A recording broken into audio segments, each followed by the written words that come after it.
Hello, we are going to do this picture in watercolors. If it's the first time you try watercolors, you can find watercolors in tubes like this one. Yeah, I have different brands to work with, or you can also find them in pans. They're all from different brands. This is Royal and Langnickel, yeah, which is good enough for learning. That is the White Knights Russian brand. That is really nice. If you can afford buying a bit more expensive set, yeah, because these two are quite cheap, this is the one to go. This is another set you can find. You can buy them individually, yeah, or in sets. Sets are usually a better value. This is a Winsor & Newton set. Yeah, they come this way. Spend all the time you need before your first session before you actually start painting, peeling them off, because it takes a long time to peel, yeah? And then these are called pans. This is the same as that, okay? These are full size, this is half size pans. The only difference between pans and tubes is that the consistency of the paint when you put the tube on the palette is more creamy. Yeah, you can see in there, very creamy.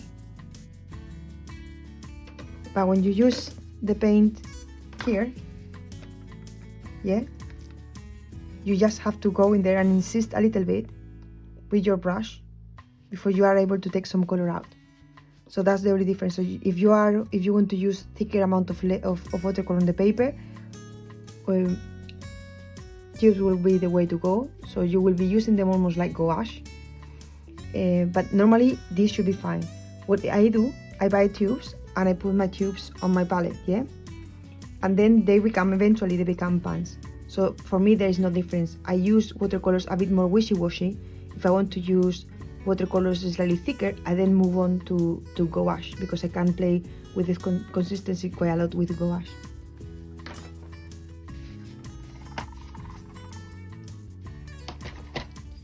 So here I have some salt. I'm going to use some salt. This is for masking purposes, yeah? Ideally, we should have our board, or our paper attached to a board. That will allow the buckle of the paper to be a bit more under control. But I'm not going to do that today, because it's a very small picture. I'm going to use candle for masking, yeah? I'm going to demonstrate some of the techniques in here, and I'm going to use those techniques on the picture as well. So first thing I'm going to do, I'm going to create a wash of blue, yeah, to show you what happens, or how we make a flat wash look flat. So the first thing you need to do is enough mixture. So I started making my mixture in here, yeah. I'm going to add more water in here.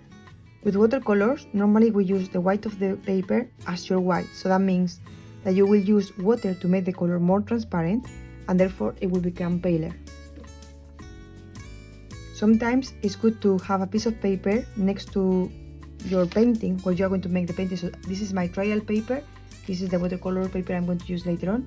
Here you try the colors, because sometimes the color here looks very dark, but when you put it on the paper, you spread the paint and the pigment over the surface of the paper and it becomes lighter. So things I will advise to do when you are working on a flat wash. First, as I said, enough amount of paint. Even if it's a very small surface, imagine I just want to cover this surface, yeah? So for that surface, I will mix at least this amount. Then we will use a big brush. If you use, I consider this a small brush because it has a very tiny tip, yeah? And we are likely to use the tip rather than anything else. But if you use a small brush like this one, use the side, yeah? So the mark of the brush becomes wider, yeah? And this is when you use the tip. You can make a lot of different things with that one same brush. Or if you think you're going to struggle, get a bigger brush, yeah? So this is also Royal and Langnickel, the same brand as this one. I'm going to show you so you can read. There. And it's a very good value brush. If you treat them well, they will last you forever. So if you think you're going to struggle using the tip, or you cannot control yourself stopping using the tip of the brush, I will advise you to go for a big one, even if you are going to do a very small area. So when it comes to a flat wash, I will do it with lots of love, very slowly, and I do one brush stroke, come back and mop the brush on my mixture, do another brush stroke, come back and moist my brush on the mixture, and like that. Now I'm working flat, yeah? So to make sure that this stays flat, this whole surface stays flat, I'm going to tilt the paper and I'm going to allow the gravity to pull the pigment down, yeah? And you will see how it becomes flatter and flatter. You can see that pull. You can then drag that pull a bit there outside of your edges. One thing I would recommend highly, unless you want some cauliflowers happening. Cauliflowers are very random shapes that happen when you have excess of water on a particular area. They're really nice, but you might not want them happening in your picture. So if you this is the edge of your painting, what I will do, I will make sure that my washes happen outside, because these areas outside are the ones that are likely to keep more water. Yeah, I'm dragging the pool of water at the bottom, and now instead of stopping on my line, I'm going to stop a bit farther below, to make sure that if I have cauliflowers, they happen outside my margin. Yeah, but as I said, I'm not bothered about cauliflowers, but it's good to know how they happen and how to avoid them if you don't want them happening on your picture. So that's one thing that is going to happen. If I don't want that pool to become a cauliflower, because the cauliflower happens not only when you have an excess of color, of water, it will also happen because this is still moist, while this is going to start being drying up. And the water is going to try to gain back that territory, and then is when all the pigment gets curly and makes a very interesting effect that is called cauliflower. Now I'm going to make the most of this. You can mix the colors on your palette with watercolors. Yeah, I can just come here and add a bit of red here, and that will give you a purple. Yeah, but I could also go with the red in here.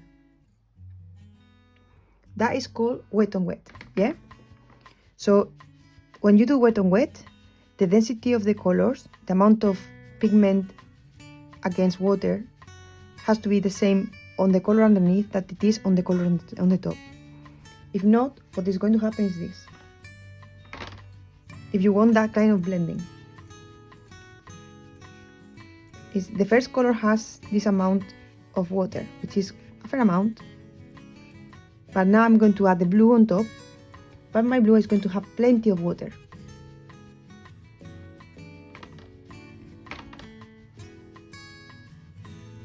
It's going to be very wishy-washy. If I do that, there's a bit of blending in here, and now I'm going to let the water settle, and you will see that with time this red is going to become lighter in the areas where I put the blue on. That happens because the pigment is the pigment is being pushed by the water. That is called bleaching out. I'm going to make it a bit more obvious. So I'm going to take the same color I used before. You see, now it's getting lighter. Yeah, let me get a better view of that. Yeah, I'm going to make it a bit more obvious here. I'm going to just use water.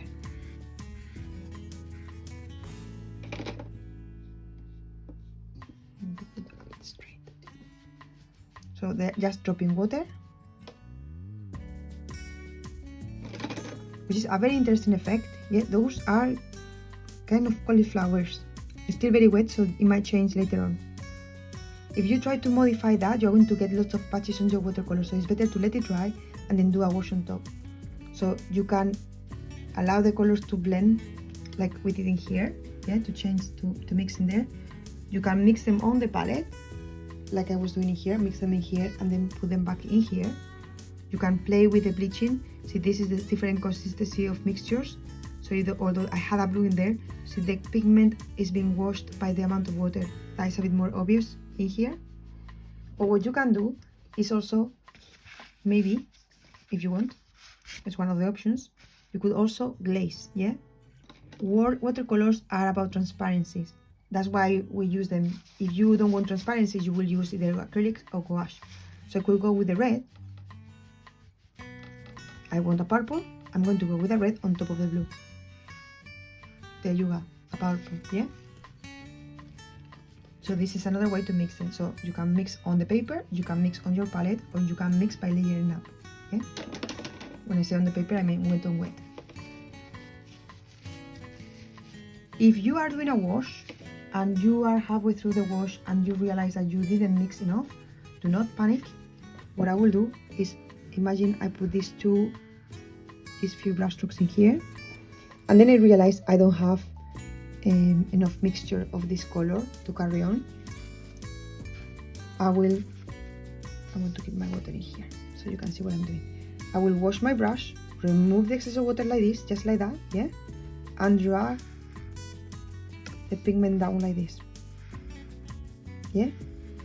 If you try to mix the exact same color, you are not going to be able to do that in time, and you will have a harsh line, and then you will go with the next color next to it, and this is going to happen. You won't get this ready wash. So this in a sky works fine, but this doesn't. This looks a bit weird, yeah? So if you find that you are running out of color, as soon as you realize that, just go to the brush with the brush on the water, remove the excess of water, and you carry on like nothing happened. Try to keep the paper vertical, not super vertical, but slightly tilted, yeah? So maybe a 45-degree angle, something like that. And just allow the water to move slowly down. Let gravity help you out, yeah?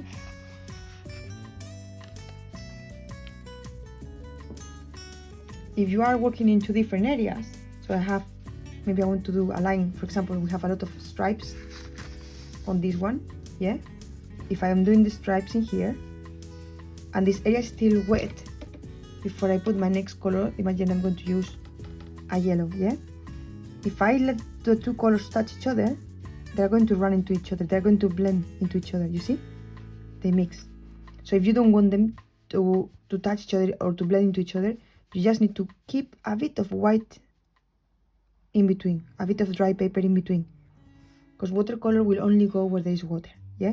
I love that effect though, so I will try to combine this effect or with that effect. Or what you can also do, very simple, is to wait until that particular color is dry, and if you go a little bit next to it, it won't bother the next color you put in there, yeah?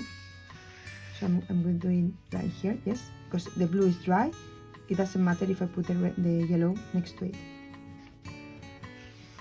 See, you cannot control that much, yeah? If that happens and you don't like it, clean the moist from your brush and you can mop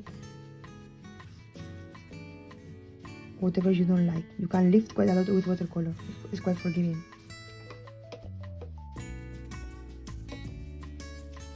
That is called lifting. Ideally for lifting, we should use a hard bristle brush, something a bit stubborn, a bit stiff. But you can also use something quite soft. So lifting, you can do it like freehand, like this. Just being careful about where you lift. And then what you will need, depending on how much you want to lift, if I leave it like that, some of the blue will come back to that area, but you can lift even more by using your tissue paper, yeah? That will remove even more pigment from the paper. You can also use stencils, yeah? So just make sure that the paper is dry, and you can use maybe a piece of masking. Could be masking tape, masking fluid.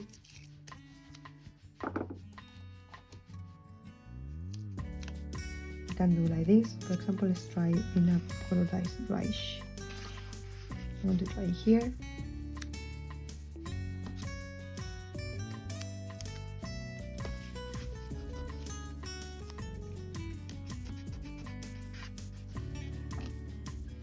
And I'm going to go with a brush and lift. Ta-da!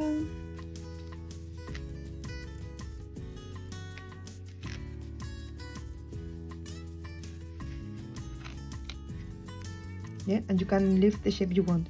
Just be careful, because if you don't, I don't know if you saw me, I was just rubbing a little bit the masking on the paper like this, yeah?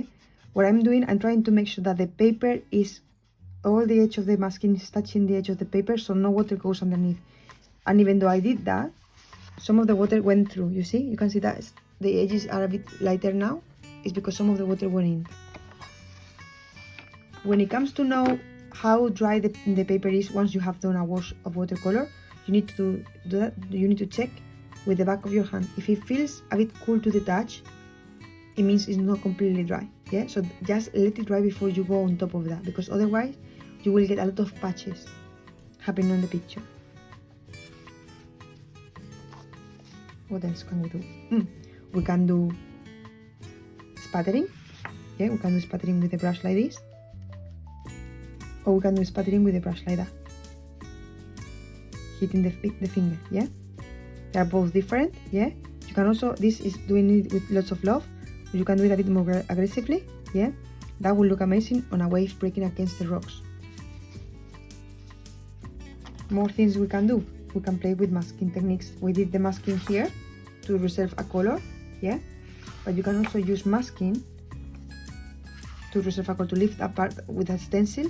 But you can also use a masking, for example, in this area here. I can use the candle in this area and then lift,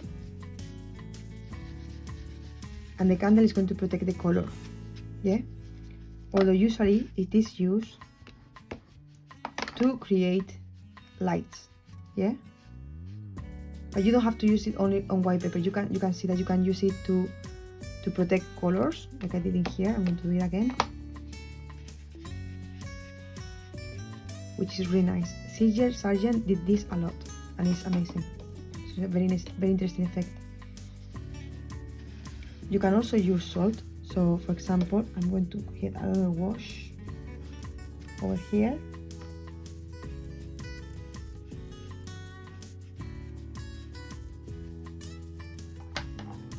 And then we put a bit of salt. This is normal salt, yeah? You can use rock salt, but the effects are a bit... sometimes you cannot see them. It's difficult for the rock salt to absorb the moist, because it's too hard. Then, once this is completely dry, you can use your finger or a rubber to remove it, but I actually like to leave it in there.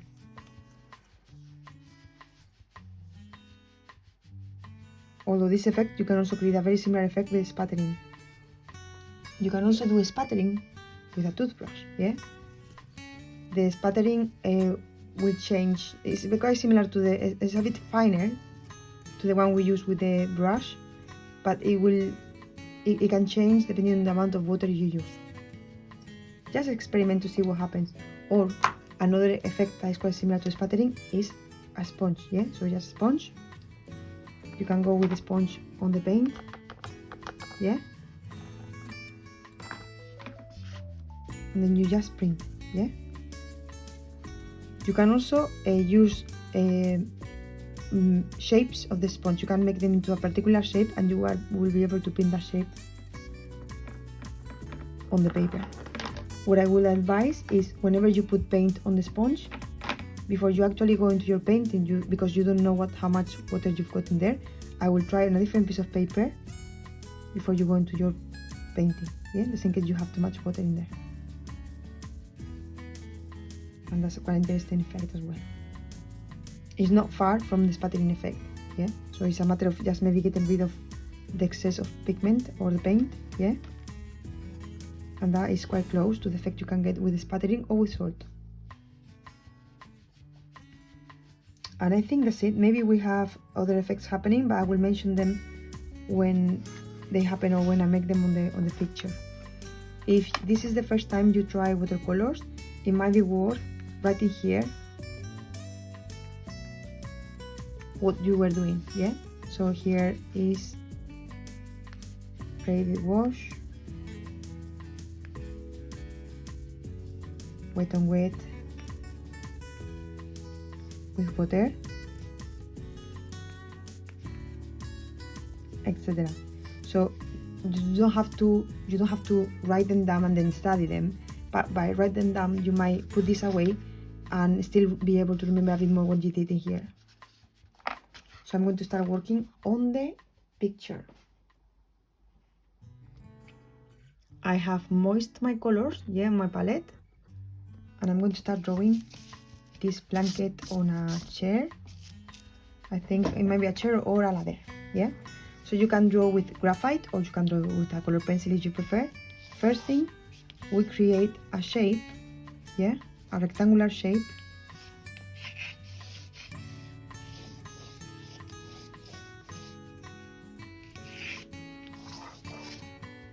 In there. I always make the rectangular shape, you can see now a bit better, a bit smaller than my paper, so I have margins around them in case I need to expand, because I always run out of space, and I will run out of space in here as well. So I am going to start first with this vertical line here, go down vertically, and then it goes with the shape going in a little bit like that, and then out a little bit, and then it goes up on an angle, yeah? Then it goes in like that and like this. It doesn't have to be a perfect copy of what happens in here, and you don't have to follow what I'm doing. If you know what you are doing already, don't copy what I'm doing. Do it on your own way. I can see a little bit of the blanket coming out like this, and I can see that shape in there. Then I can see a line coming out like that, another one coming out like that, and a shorter one coming out in here, and I can see this vertical line, a golden line, so my brain doesn't get in the way, and it goes like that. Again, we don't have to make a exact copy, yeah? And sometimes the drawing won't be ideal, but you can always make modifications when you paint. I can see this leg happening a bit inside, yeah? A bit inside here. And I can see the floor a little bit above the bottom part of the leg. So this is the bottom part of the leg. The wall goes in an angle like this, and then it goes up, yeah? What is the angle? Just copy the angle from here to there, like that. Don't think about perspective if you are thinking about it at all. Then I can see a line with a slightly on an angle here. It goes more or less in there. I can see a slightly line here, very, very soft. And I can see a shadow effect in there, more or less. I can see another line in there, yeah? It's not matching the drawing very well, but it doesn't matter. And I can see the wall going up, like this. I can see that line carrying on this side. I can see another line going this way, yeah? And that darkness happens up to more or less here or here. You can choose one or the other. So I'm going to put it somewhere in there. I'm going to also mark where these lines of the folds are happening, yeah? More or less. Again, it doesn't have to be an exact copy. I'm going to put that line going this way, a line going like that. I can see another line going like this and disappearing. I can see a line going up more or less like that, in a curviness on the top, a bit of curviness on the top, and then it goes down like this, yeah? If you find that adding the stripes is going to be useful, do them now. Don't try to count them. If you have less lines, that's fine, yeah? Or if you have more. But I can see the line going out like this, yeah? Going in, going out and in, like that. And then it goes like this, and then it disappears towards the top. Then I can see another red line, like this. Feel free to pause the video so you do it at your own rhythm. Like this, like that. Then it goes like this, and then up again. This is a bit wider, so I'm going to make the second line of that red, that's this line. Like that, it goes out, in, out, and like that. Like this, and like that. Now I'm going on the red line. I'm going to make it slightly narrower, like this, and still following kind of the same sort of movement that happens on the lines above. And now I can see a pink line again, so sort of a crimson line, thick line. If you make this line lower than this one, you have to make the second line lower than this one, yeah? Because they are both related. If you make the line higher, you have to make the bottom line higher as well. I can see a thinner line of crimson here.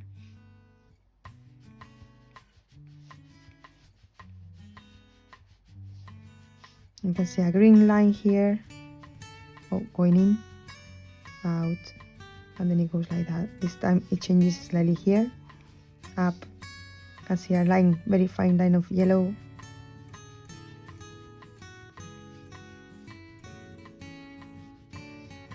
A very fine line of crimson.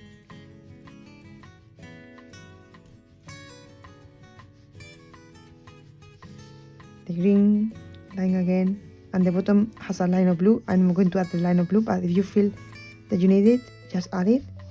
I can see another line of green, but it's so fine that I'm going to just suggest it with a line, and then I can see the fringes in here.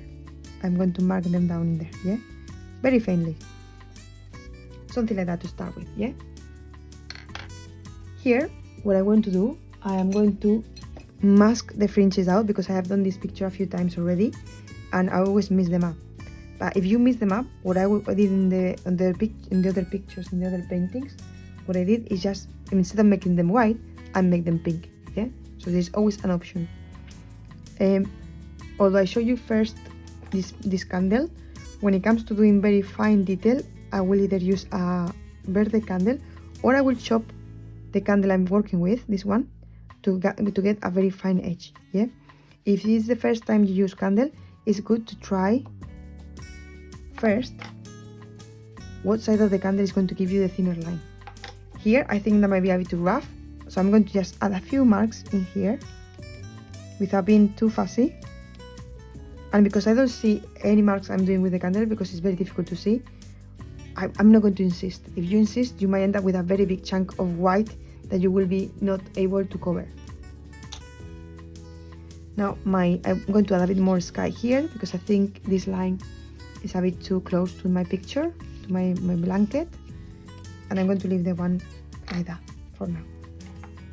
So first thing we are going to do, ideally we should work from light to dark when it comes to watercolors, but you can do it in any way you prefer. Or you can also work from bigger areas to dark areas, but always try to work from light to dark, because it's easier to cover the lights than it is to cover the darks. Any lines you don't want in there, remove them now, because once you put the watercolor on the paper, Gamma Rabbit will create a glue layer, and it will make the graphite or the color pencil lines more difficult to remove later on. So I'm going to just make them slightly softer.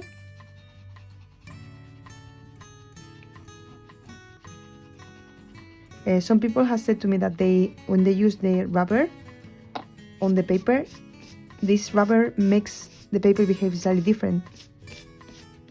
This hasn't happened to me, but I can relate to it somehow. So if you are not sure about how good or bad your rubber is, or how good your paper or bad your paper is, try the rubber on a different part of the paper and see if that affects the layer of the paper before you put, or it makes the watercolor behave slightly different on the surface of the paper.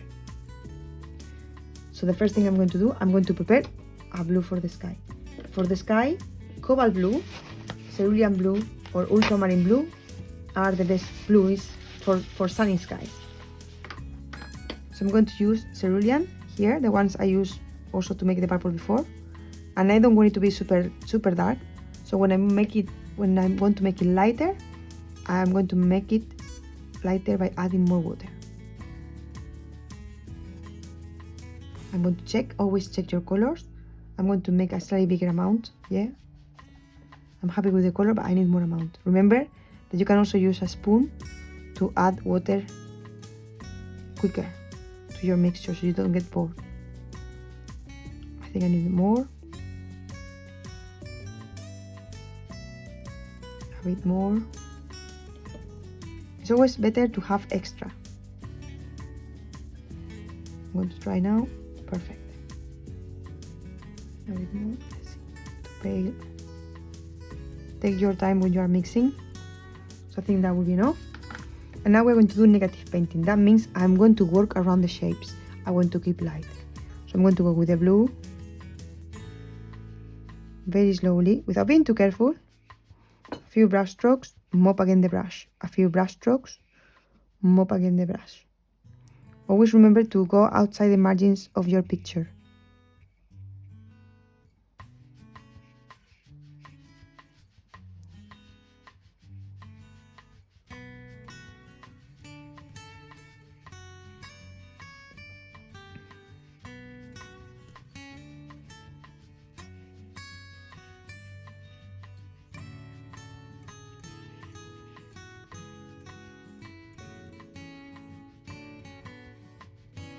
for this part, a pointy brush is quite useful because you can go into smaller areas.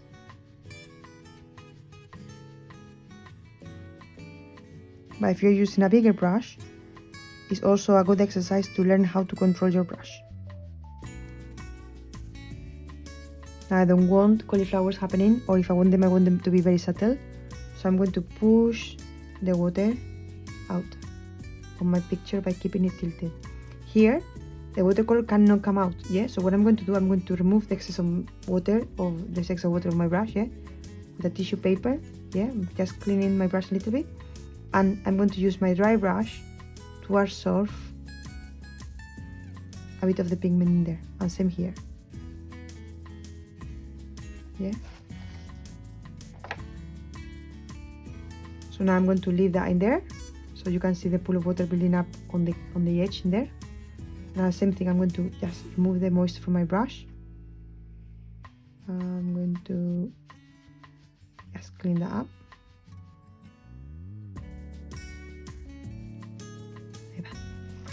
Yeah. Again, I didn't did it super perfect. You see, there's gaps of white in there, gaps of white in there. I also like to leave some bits of white on the paper in random places, but that is just me. Yeah. If you want to do it differently, that's fine. Now I'm going to start working a bit on the, what am I doing? I'm going to carry on working with the walls. So I'm going to mix a sort of gray. For the gray mixing, we're going to first use maybe the same color I used for the sky, yeah, this one. And I'm going to use a red, any red will do, yeah? And I get a purple. Now I'm going to use a yellow. I'm going to use the yellow I just put before.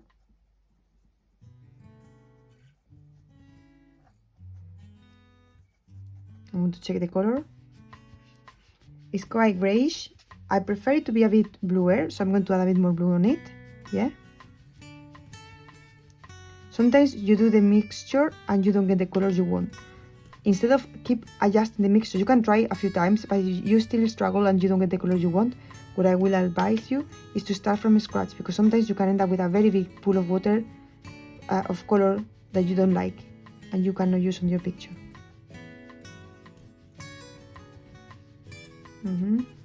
So that's a bit better. I'm going to make it paler by adding more water.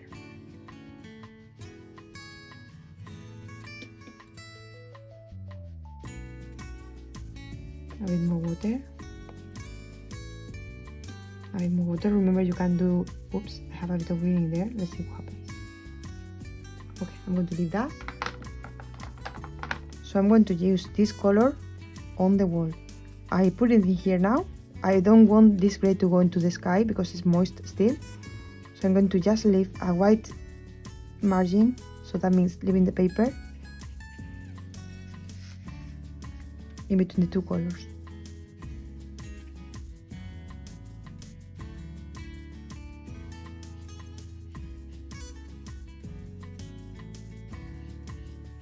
If you find that your color is very strong on the paper, just use water, yeah, and drag the pigment around, just with water.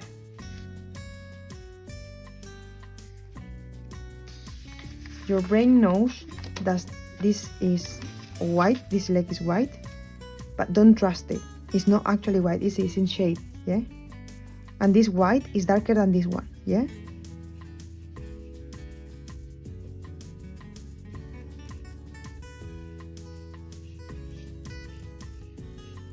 You can see the candle showing a bit in there.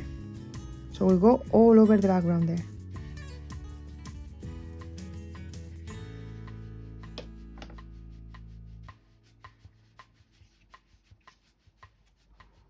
Now some areas I can see this slightly lighter and this is slightly lighter, so I'm going to just remove the excess of water from my brush, and just doing like that, I'm going to lift a little bit.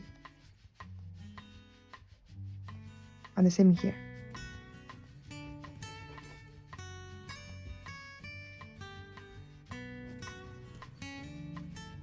I'm going to leave this to dry. I'm going to start working with the blanket.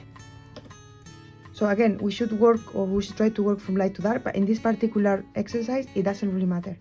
What I'm going to do is I'm going to start with the oranges first, or you can start from top to bottom if that makes it easier, with the colors, with the red first, then with the oranges, yeah, the paler ones, yeah, then with the blues. It's up to you. I didn't mark the colors on the back. I have a green somewhere in here and an orange somewhere in there. Also, what I can do, you see this shadow happening in there? I could use the same color I used for the walls on this corner in here as well.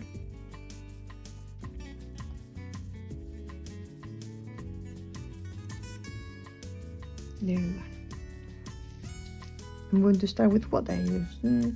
I'm going to start with the orange, with a pale orange.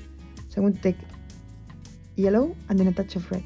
If I want my orange to be lighter or more yellow, I will start with the yellow first and add the red. Yeah, always start with the lighter color if you want the color to be light. And remember to try the color first and see if the colors you see or you are mixing in your palette is the color that happens on the paper. Sometimes they look different on the palette than they look on the paper. So I'm going to add a tiny bit of red. You can also change the colors if you don't like them.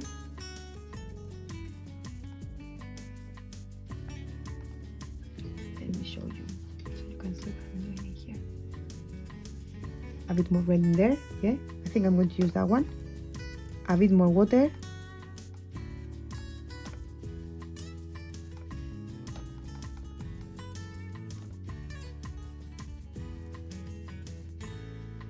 And I can see orange here.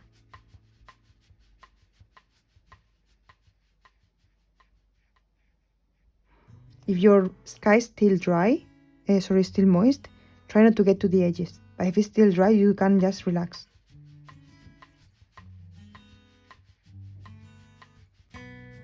Here, I don't want a flat wash, I don't really need it. So I like to just dab and create areas where I have more paint and areas where I have less paint. And hopefully I will get some cauliflowers. So I'm going to leave that with more water in there. Where else can I see some orange? A pale orange in here, so I can just use the same orange here and there.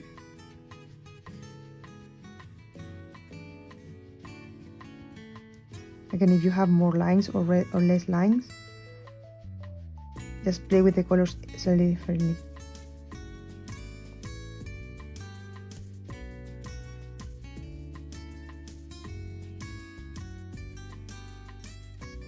And this one here.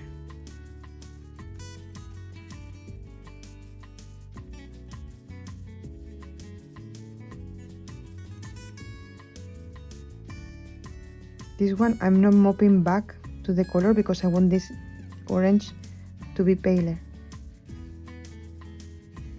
If you still do this and you find that your orange is very strong, what I will do with a clean piece of paper, yeah, you just come in here, just wait for it to dry just slightly and mop, yeah?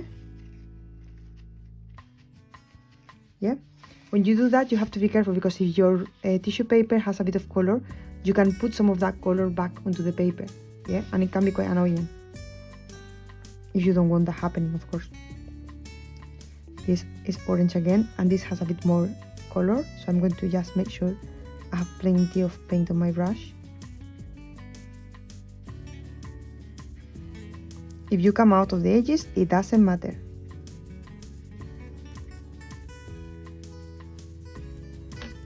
And I can also put that orange here on the back.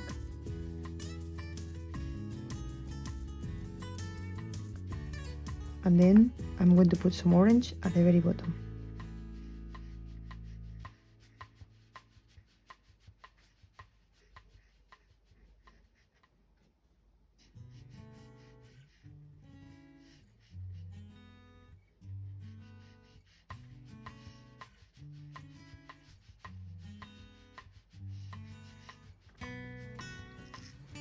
Now I'm going to mix, because I need to let some time for the orange to dry, because otherwise if I put the pink in there it's going to run too much. I'm going to work on the green, yeah? So for that green I could use emerald green. Emerald green is a very bright green color, it's really nice. Let me show you if if I have it in here. I think I have some. So I'm not sure if mine is an emerald green, but it's quite close. So it's this sort of very bluey, turquoisey, very bright. I don't think it's emerald green, it's different. But it's a very bright color. It's close enough to that one. So I'm going to use that color, and because I want to make it paler, I'm going to use a lot of water.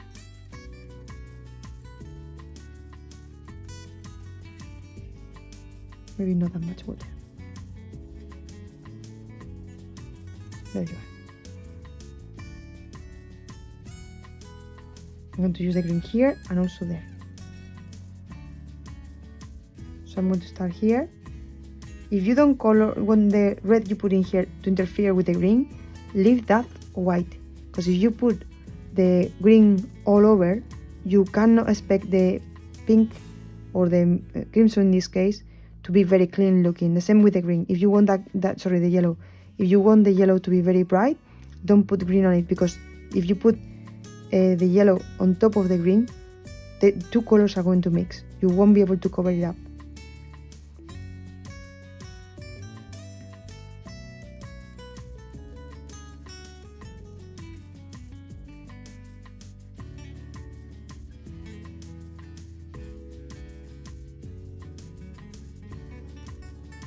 And then we have that like this. If there is a shape you don't like at this stage, you can just change it. For example, imagine I don't want my pink line. I just can go over it and get rid of it, yeah? Or in this case, I think I removed the yellow one.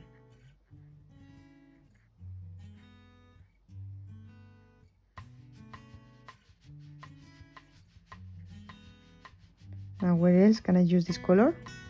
In there.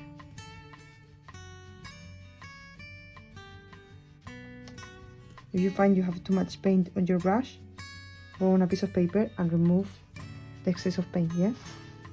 If these start to run into each other, don't try to correct it, just let it. See my picture, sorry, I was a little bit down. See my picture, this area is still a bit moist, so the green is going in a little bit. Don't try to modify that. If you try to modify it, you are going to make it the mistake more obvious. And you also have to let watercolor do its thing. Don't try to control everything. Yeah?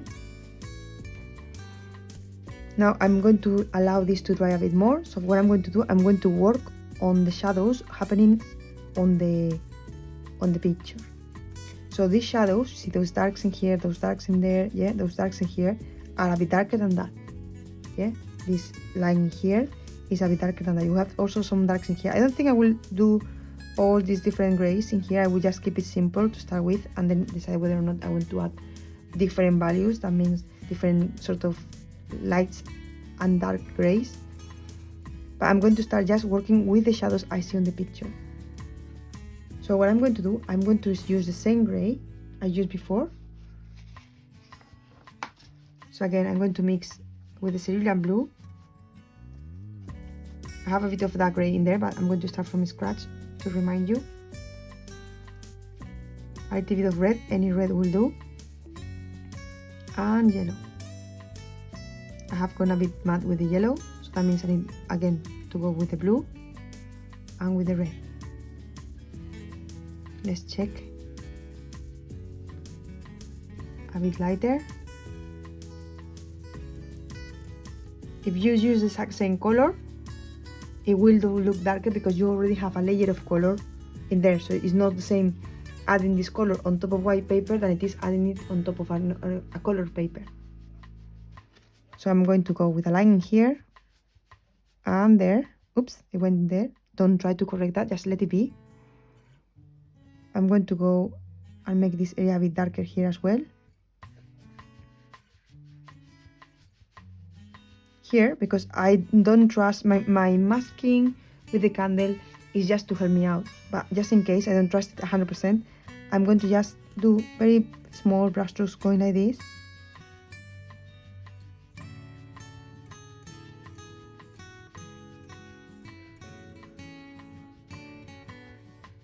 Like this.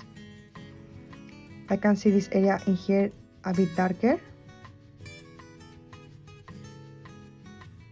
And I'm going to also go on top of the leg. And here, I made a boogie here. Get rid of that. Now the shadow has some sort of texture. The fringes from the blanket is making an effect. I'm going to try again. It didn't work.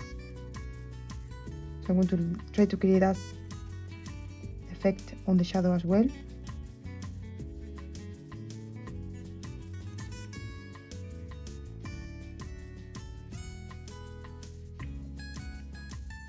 And I'm going to drag, you see this line here, towards the leg, yeah? Towards the leg in there. And I can see a bit of shadow in here as well. I don't mind that effect happening, but if I keep that in there, it's going to make the shadow behave a bit weird. So I'm going to just use tissue paper and mop it up, yeah? I can see a bit of the shadow. In here you see the shadow is very close to the blanket, but now I made my shadow very, very white in here. So I need to be following the line I made. So I'm going to make my shadow a bit wider in here. And my green is very wet, so I don't want the gray to go into the green. So I'm just going to keep them separated by the paper.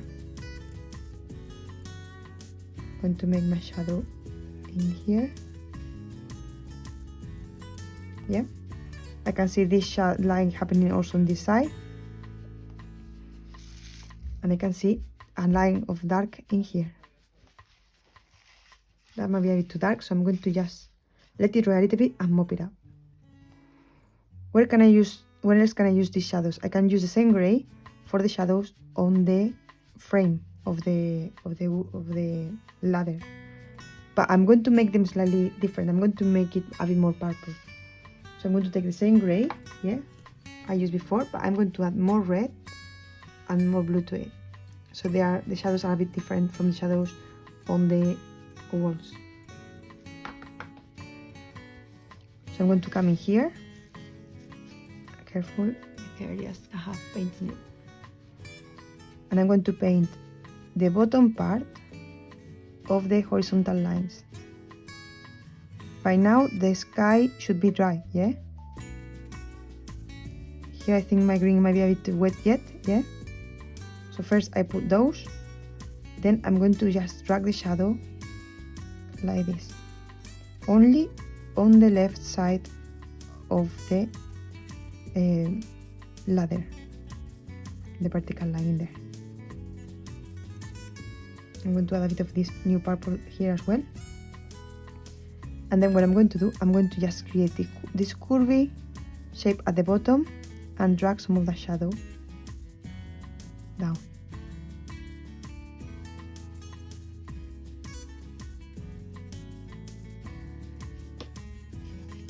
Now I have cleaned my brush a little bit, remove the excess of water, and I'm going to make some areas of that shadow that I just made a bit lighter. Clean my brush a little bit again. A bit in here, a bit in there. If you find that this is too harsh, let it dry and just go with water all over, yeah? Which I will do later on. I think it's a bit too harsh when I look at it on the screen. In the meantime, I can just go back to the blanket, yeah? Here, I can see the contrast between this area of light because this lies flat to the sun, yeah? So this is receiving light a lot stronger than this side. This is vertical, so it's not getting the light strongly. But in my case, it doesn't show very well. So what you can also do, remember the graded wash? What you do when you run out of a particular color? I'm going to use the same purple I used for the ladder there.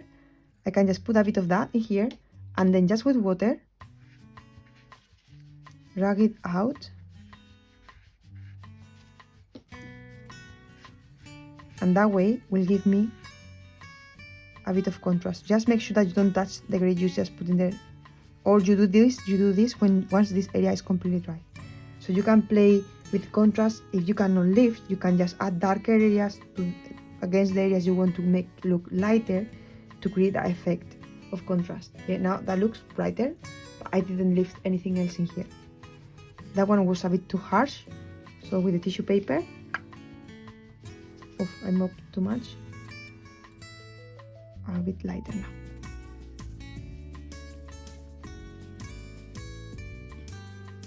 So this is a mistake. I'm not going to correct it, yeah? Just leave it. And now I'm going to leave the whole picture dry, okay? So you can use your hair dryer, and I'll be back in a second. I have used my hair dryer to dry it out, all the stuff. I have a bit of water in here still, so I'm going to carry on. The first thing I'm going to do, I'm going to just use water to make this look a bit softer. So I'm going to go with my brush. I'm going to go with the brush, just a little bit of water, and just without insisting too much,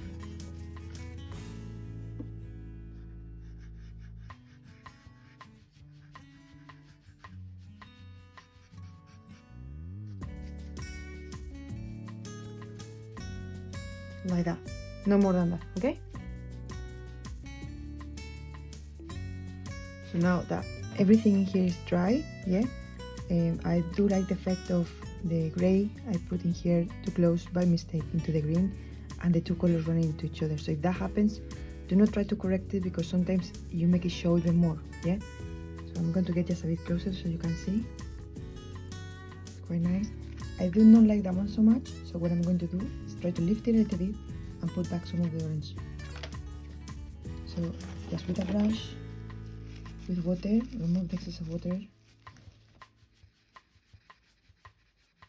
and I'm going to try to lift it.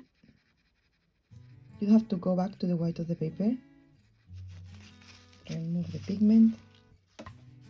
Now I'm going to go for the orange. I'm going to make my orange a bit darker. It's going to have a bit more extra red in it.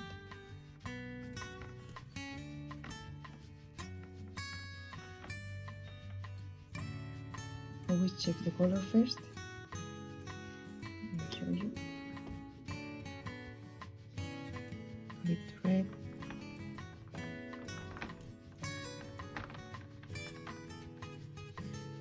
There. Close. And what I'm going to do, I'm going to put that color in here, like this. And then I'm going to clean my brush, remove the excess of water very lightly, and just make it fade.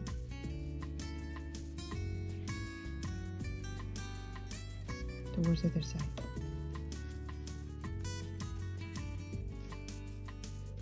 Yeah.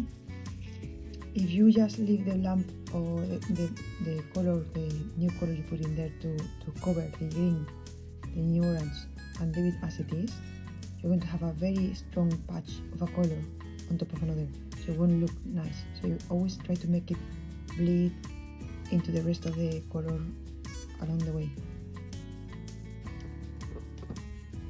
Now I'm going to carry on adding some color on the blanket, so I'm going to go for the green zones. When you use green zones straight from the tube or the pan, it's a bit clean, so I'm going to add a bit of green, tiny bit. Any green will do, or you can just add blue and yellow. I'm going to check the colors, something like that. I think it's quite close to what happens in there. So it's not just the color from the pan, it's with a little bit of green. In my case, I'm using a bit of the emerald green I was mentioning before, the one I used for here. That looks like emerald green, but it doesn't quite look like it at the same time. It might be that my colors got a bit muddled up. Okay, a bit too dark, which means more water.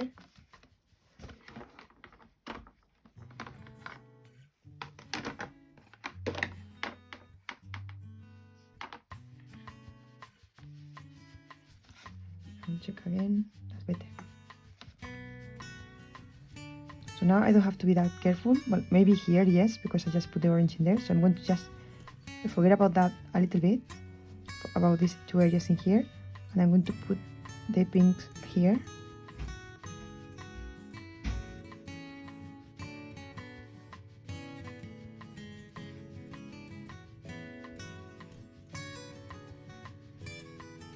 if you find that you have too much water, just remove the excess here with a piece of tissue paper.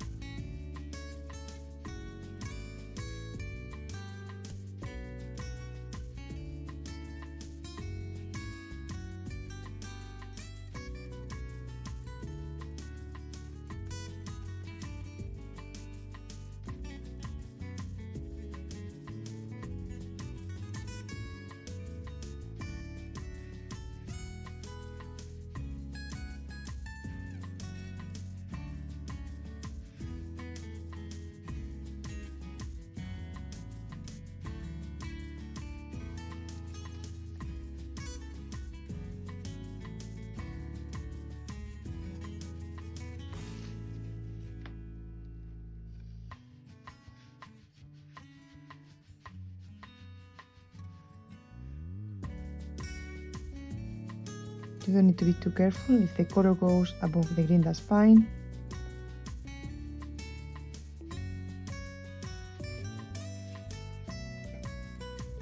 I'm now going to add some of the blue.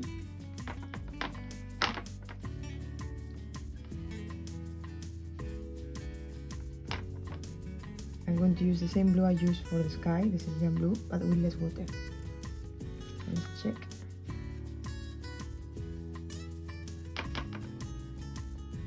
If you have more than one blue, you can mix them together. So maybe I'm going to add a bit of, I think it's ultramarine. No, it's not ultramarine. I think that's Prussian. There you go. And I'm going to add this blue in here.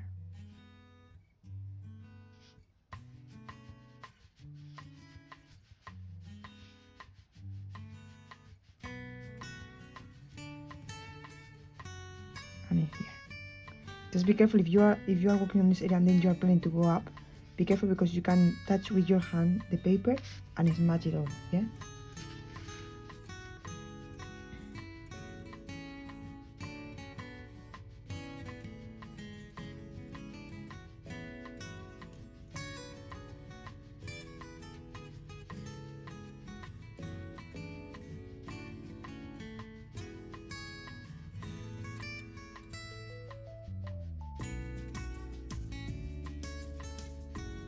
You can see a blue line here.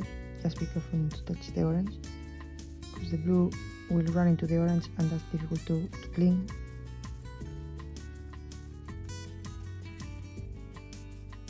Then here at the bottom I see like a sort of a bluey shade, so I'm going to use this same blue with a lot more water, so very transparent, and I'm going to make a blue wash.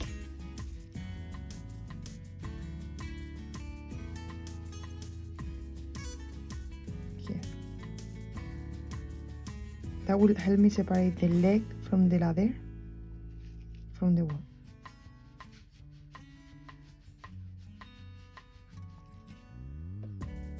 And then I'm going to make that color fade away towards the top.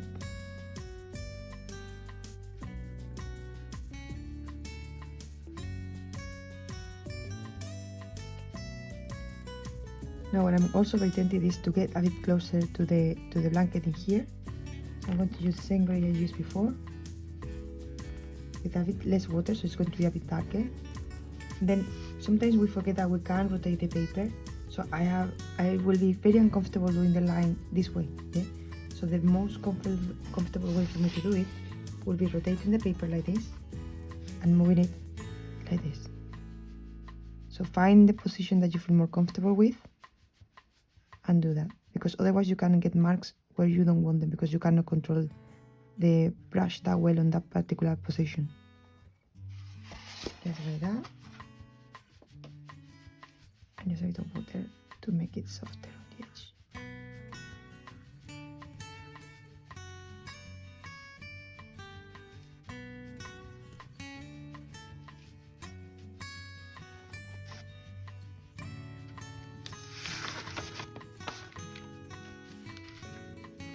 I'm going to work a little bit on protecting this. So when I work with spattering or salt, you could work with salt, you can do either.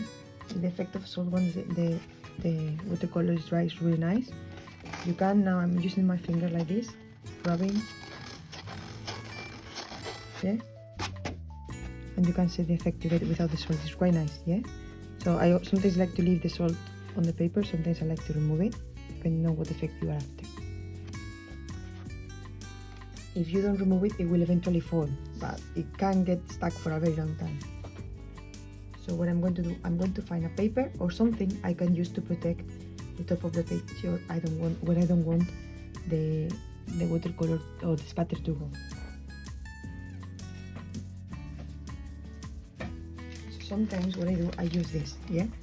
So what I'm going to do before I do anything, because this is very moist, if I put this on top of that, I will smudge it. So I'm going to dry it up with a hair dryer and then be back in a minute.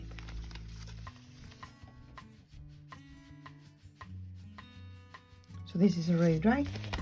So what I will do is, with a pen,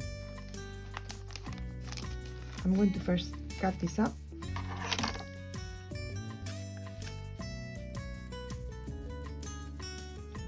So now my picture is completely dry. Maybe a bit of wet in here and a bit of wet in there. I'm going to use this, that you can see I have used it many times for mixing colors here and for stenciling as well, or sometimes I use it to simplify the shapes in front of me. I'll explain that one day. I'm just cutting it out, cutting a bit of it.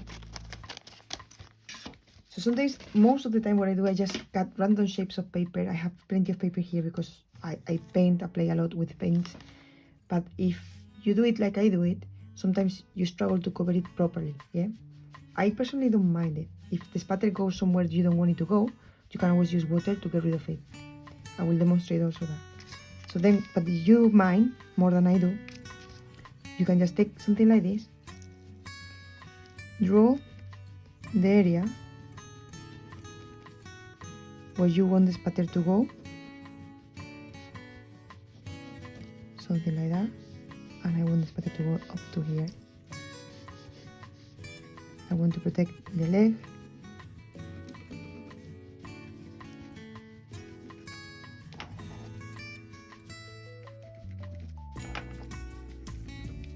yeah, you can see more or less.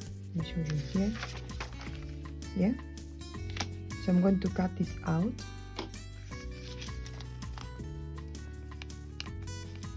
And it doesn't have to be perfect. It won't be perfect.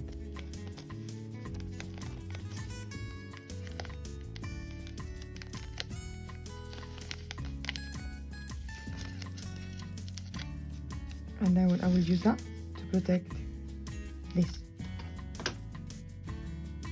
Yeah? I don't know if you can see, yeah? Where the plastic is. Then I will use, maybe I could use the sample piece of paper to protect the rest, yeah? So everything is protected, everything on the top part of the picture. And then when I do spattering, as I said, you can do spattering effects with a sponge, that's this. You can spatter with a brush. I'm going to mix a darker gray and show you to remind you. So when we mix a gray, you mix a purple. Yeah, I'm mixing a purple here. And into that purple you add yellow. Very small amount of yellow. If it goes very brown, I'm going to go brown so you can see what I do to correct that.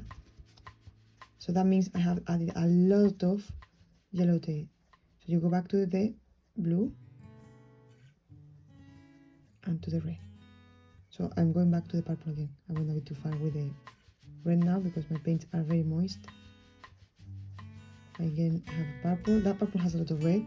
So if I add yellow to this mixture, I'm going to have a brown again. And I don't want that.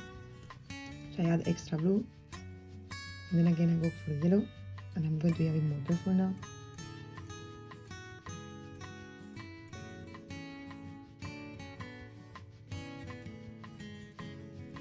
And that will be great. Let me show you in here. It's very purpley. I want to add a bit more blue.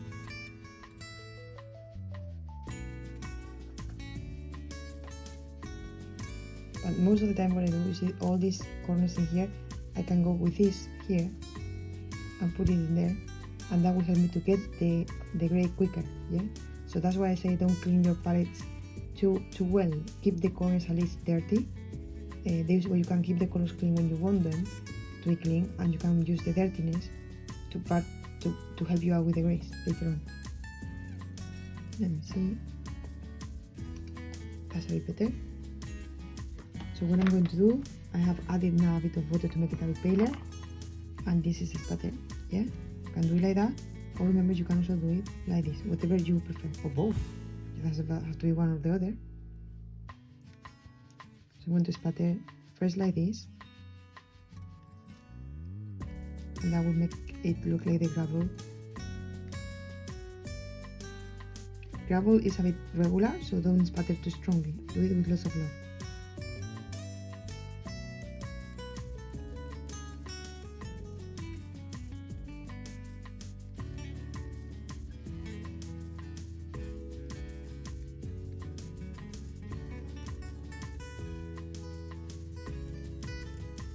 You need a nice amount of water on your mixture, otherwise the paint won't come out, yeah? So just play, if you're not used to doing this or using this technique, just play on a different piece of paper, yeah? Until you get the effect you want.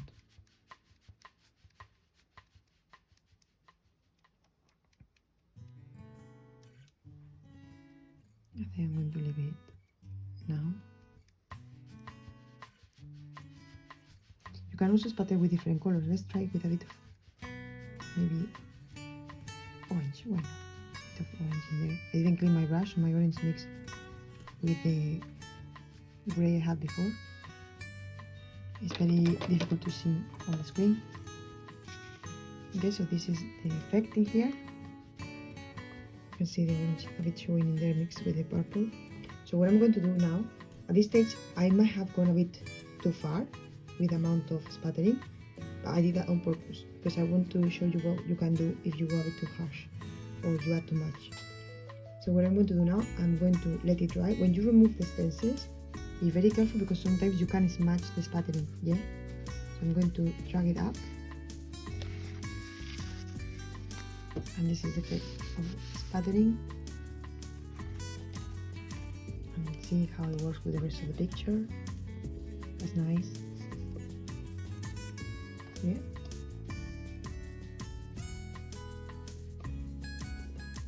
So I'm going to use a bit of hair dryer in here.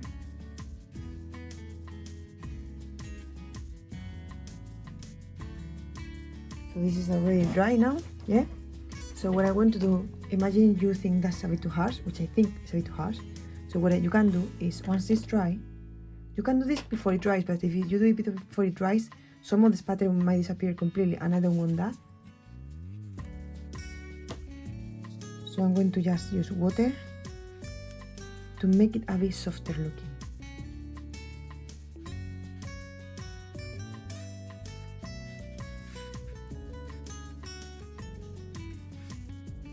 And that's it.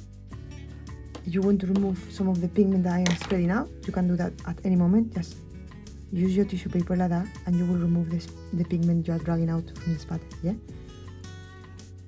Let's go back again. Now I'm going to go back to the pinks and reds in here. This crimson color that was a bit dirty. Sometimes it's difficult to mix the same color you have. If that happens to you, don't take it personally. When watercolors dries, it dries lighter, so you might try to match it to a different color than the one you originally used. So just get close enough. You have this to try, yeah? I think it needs a bit more water. And if it's not exactly the same, do not worry, particularly on this exercise. So I'm going to put a bit of red in here.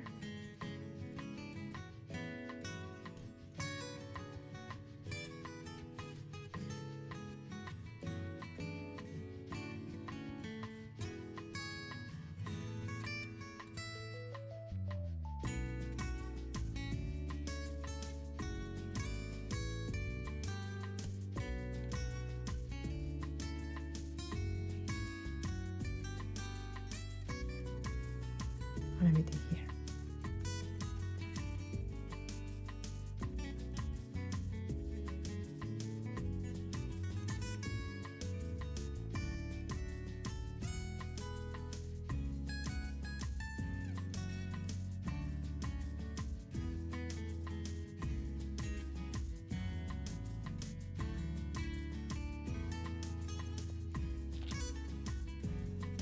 Here we were talking about mixing the colors on the palette or mixing the colors on the paper with wet on wet technique, yeah, like we did in here, or also mixing by layering up. Here we layer up 2 colors.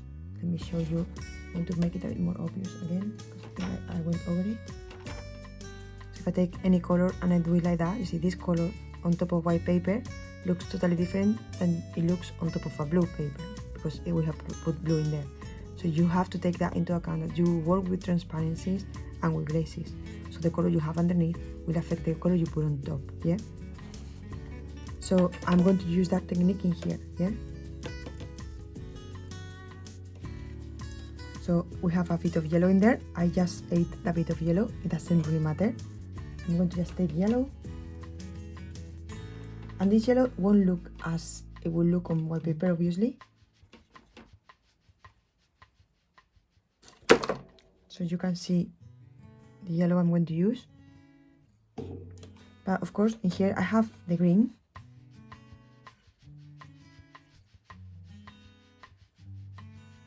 So the green is going to affect my yellow.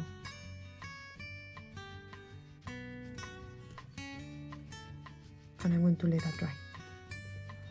Any other lines I want to add in here? Maybe there's green line in here and in there, which is quite nice. If you have a green, feel free to use it. And you don't have to copy the colors you see on the pictures, you can change them. If you are new to color mixing, it might be worth to stick into different shades of the same color. So you make maybe a few lines with a lighter blue or purplier blue. But it sticks to the blue colors. To try. I'm going to put a bit of this line here.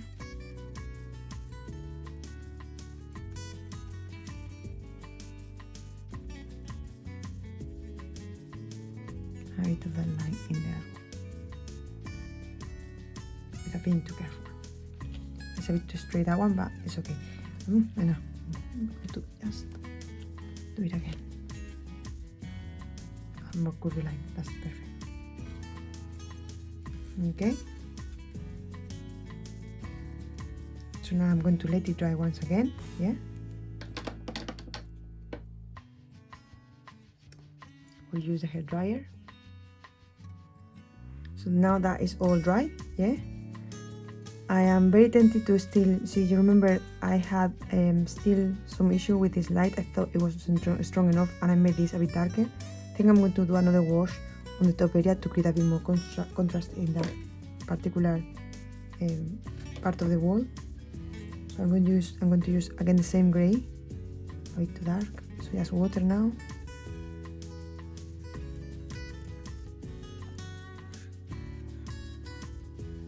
Like that, to make that light a bit more obvious there.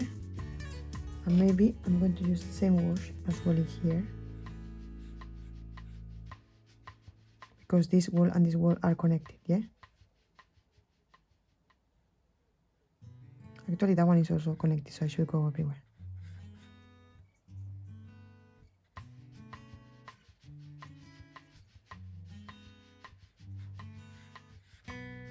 Try to keep this edge of light in here because the light is happening from the top, so that will make the effect of the light coming from the top a bit stronger. The one on the side, I just kept that because I didn't want the grey to run into the blue, but I can just get rid of it now. Like that. Now with the same grey I'm using, the same grey I mixed before, I'm going to put a little blue on that grey. I'm going to start with the grey again. I'm going to use any blue, any red, although with the cadmium red and cobalt blue you get a very nice sort of greyish browny purple, which is really nice. Has a little bit too much red, you can see it's very reddish. A bit more blue. I'm using now cerulean. So So this is more or less a 50-50 looking purple for me. Yeah, a bit more blue, tiny touch of yellow there, a bit more yellow, a bit more blue, a bit more blue, and water. Let's check. To purpley, a bit more yellow.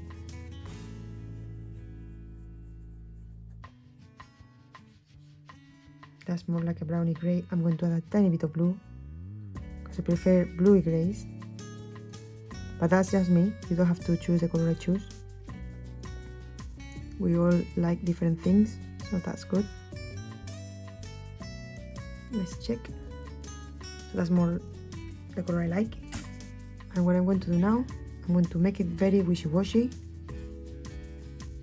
and add plenty of water to it to make it very transparent. And this is going to be used to do the shades on the blanket. Let's check. That's it. So I'm going to just put this wash. Make sure that everything is dry in your blanket when you do this. This wash like this, without insisting too much on your blanket. Like that. I can see the shadow on this side. And then in here I can just make it fade away with just water. And then here.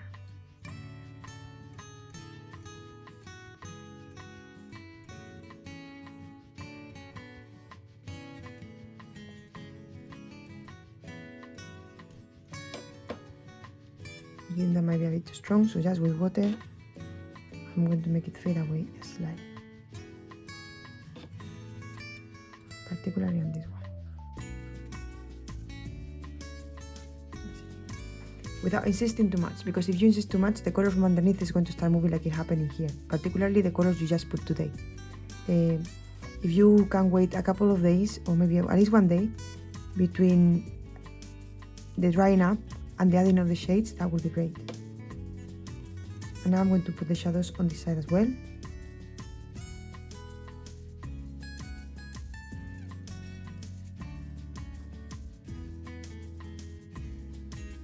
I'm going to add a few marks in there. And I think I will leave it. I'm going to let that dry. Yeah, a bit of hair drying again. Before this dry completely, you see this is changing. That is becoming too harsh. And I don't want that. So just water, and I'm going to mop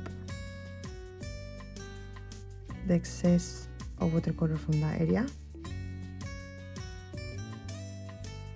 And then this is also becoming a bit too harsh. So just with water, go on top of that once. You don't need to do more than that. But if you find that still this edge, particularly this edge on the one of the edges, I will have to remove. I'm going to make that one a bit weaker, and that looks a bit better. And then the same here. That's too harsh.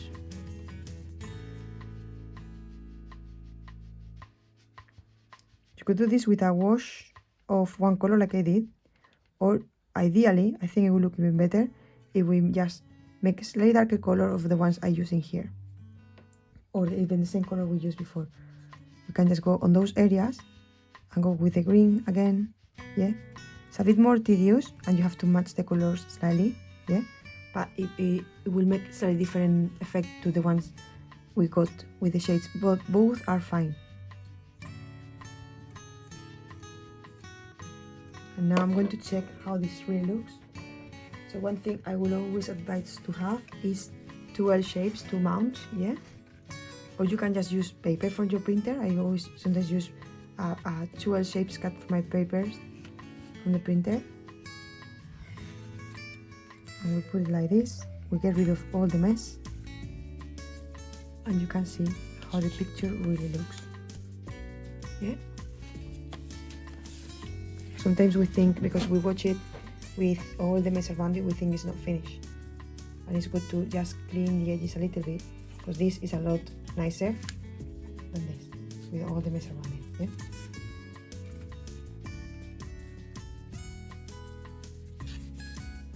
If this is the first time you paint with watercolors, I will advise you to just leave it, and if you want to have another go with this picture, have another go, because every time you try something, you don't have to always or just do it once. The more you try the same subject with the same technique, the more you learn about both. And welcome mistakes, yeah, they are super important. So I'm going to leave it now. I hope you like the video. Any feedback will be welcome. See you soon. Bye.